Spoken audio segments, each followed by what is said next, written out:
Good morning, everybody. We're going to get started, and it's really a privilege to have the opportunity to kind of share some thoughts with you this morning. My name is Clint Longnecker. I'm a 29-year veteran of the College of Business and Innovation and a longtime instructor in this program. We are so thankful to have each and every person here this morning. We're here to celebrate you. And it's sort of funny. Last night, it was one of those days where you go to work at 7, and I got home last night a little after 11, probably closer to 11:15. And I had forgotten that I had to finish painting a room. We have a room with 1975 shag carpet in it, and it had to go. We had carpet people coming. As I walked in the door, Cindy said, well, you know, you do need to finish doing that room. So I ended up painting until about 2 in the morning, and I went to bed. And here's the funny part. I got up this morning out of bed. I was so fired up to be here this morning because we're celebrating people who are taking a really active step to improve what they do, how well they do it, and kind of who they are, if you would. And it makes it a special time for all of us to get up and kind of really rejoice, if you would, about being at the University of Toledo. So we're very appreciative to have each and every person here this morning. My job as the MC of this gathering this morning is to keep us on the clock and to forget about wittiness and joke telling and all those things, but rather to make this all about you.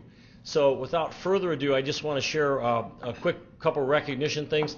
We would like to have a special thanks for Chuck Leonard. We're going to get to him in a bit.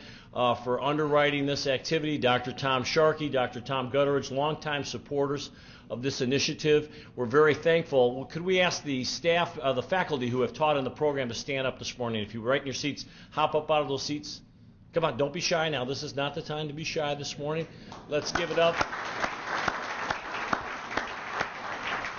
We are very, very thankful for that, and I just want to say, too, from the bottom of my heart, what a privilege to be able to work with great people through this program over the years. So, without further ado, I would like to introduce a very important person to this initiative, Dr. Tom Sharkey, Interim Dean of the College of Business and Innovation, and we're very thankful to have Tom back from India this morning. So, let's give it up for Tom.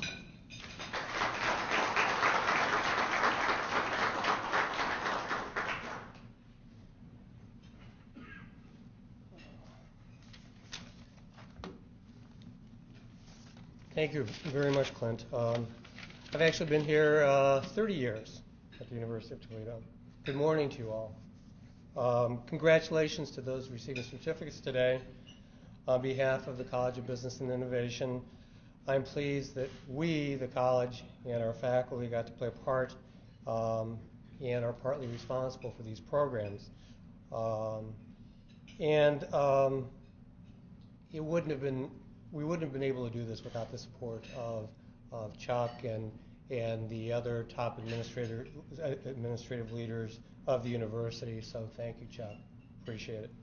I feel these courses are incredibly important to the continued development of our staff, of our faculty, or of our staff family and faculty, and so forth, if you will. Many thanks to those who've made these courses possible, including especially Carrie Herr and Edward Curtis. So thank you so much. Glenn, it's yours. Thank you very much, Tom. Appreciate it. At this time, I'd like to introduce a person who needs no introductions. And we're just very thankful to have Chuck Leonard here this morning to share some thoughts. I think we should slow clap him in this morning. We ready to go?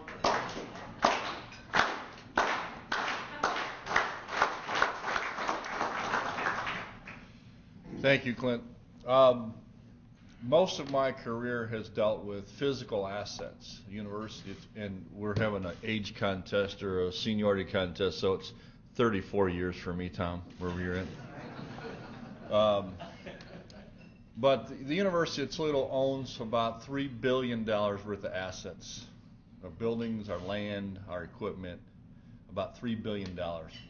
And we keep those assets in good shape to keep them efficient, to keep them beautiful, to make them functionally efficient. But the most important assets we have are sitting here in this room. And the rest of your colleagues at the University of Toledo, our employees, are our most valuable assets. And these courses are an investment in those assets, just like we invest in roofs and flooring and windows and exterior of buildings to keep them maintained. We invest in your future. So this is a really important program, and I'm glad you all went through it, and I want to congratulate each and every one of you for going through it. Dr. Jacobs couldn't be with us today. He's in D.C. doing some diplomatic work, so I want to pass along congratulations from Dr. Jacobs as well. So congratulations to each and every one of you. Thank you very much for your participation.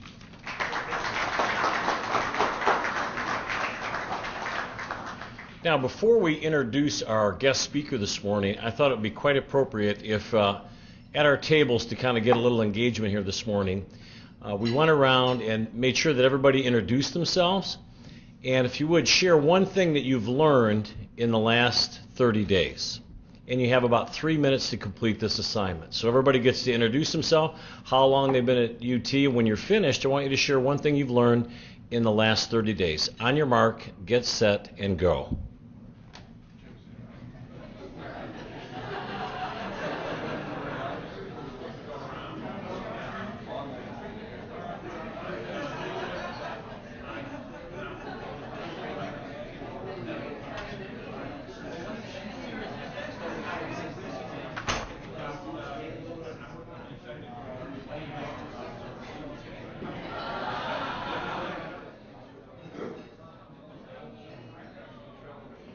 Okay, everybody.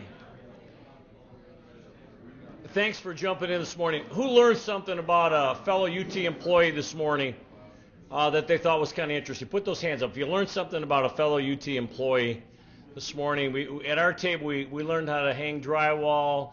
We learned why Swanton is called Swanton, because it used to be Swantown. This is useful stuff. We learned how to wire speakers, assemble furniture, hang drywall. We could go through a long list of things, but there's lots to learn. And I really appreciate the fact that our President Emeritus, Dr. Dan Johnson, who's a lifelong learner, has taken time out of his very busy schedule. For those of you who know Dr. Johnson, he came to UT a few years ago already and came from the University of Alaska. He has a very distinguished academic career. I had the privilege of meeting with him one of his first days on campus, and I was very much impressed with just what a kind and focused and principled leader that was taking the helm of our institution. It was really a neat thing to see and to witness firsthand, and to get to know him and his lovely wife as just being terrific people. We know that when he stepped down as the president during the merger, we know he went off and became the president of a school in the Middle East, and had some wonderful experiences there as well. But the thing I really appreciate about Dr. Johnson is his humility and his common sense and his look at the world. He sees things that a lot of us that are so busy going here and there don't necessarily pick up on. So we're very privileged to have Dr. Johnson come and share some thoughts with us this morning. His remarks, Carrie has taken the liberty of preparing his remarks that you'll be able to pick up afterwards. He recently spoke at our executive MBA graduation, and I have to say from the bottom of my heart, it was a very thought-provoking, it was a very stimulating, it was a very motivating, and a very encouraging set of remarks that he shared with us. And we're very thankful, Dr. J, to have you here this morning. So let's give him a big round of applause, everybody.